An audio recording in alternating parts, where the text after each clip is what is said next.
Like when we get put under a whole lot of pressure, we do something that we wouldn't normally do, right? And you're like, and so like in jiu-jitsu terms, we're like, oh man, I made a white belt mistake, all right?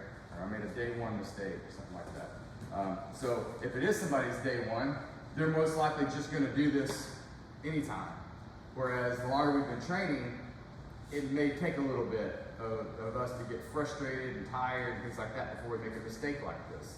But you could have been moving back and forth, whatever. We really kind of already did this, all right? We did it, the harder version in transition.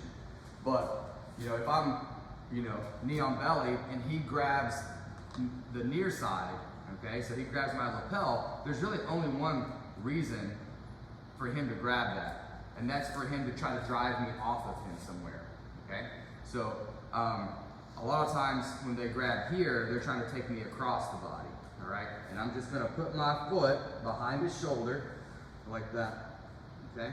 And then it's just this leg going over the head, all right? And then I can fall back. You can, you know, grab a hold of him, the legs, you know, whatever you want, but just try to be careful with your partner that you don't just fall back and pop their arm, okay?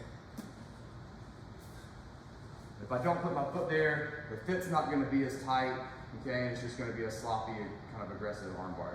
Now this is important because if somebody is strong enough, especially if they have long, strong arms, they can't, he has this is a legit problem now. He has a connection to my body. He can throw me off of it, all right? So as soon as I see him grab it, I have to recognize what the issue is. And then his intensity determines my intensity. All right, so if he's trying to drive me off, then of course, boom, I'm going right into my arm bar, okay?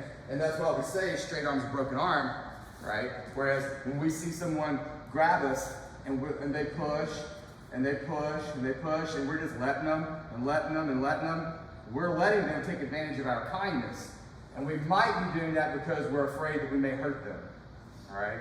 As long as you're being honest with yourself as to why you are or are not hitting that arm bar. Is it because you're not good at it?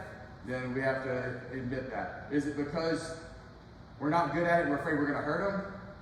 We have to look at that, all right? And it could just be we were being lackadaisical about it, whatever, but the fact is, he gets a connection, what's he gonna use that for?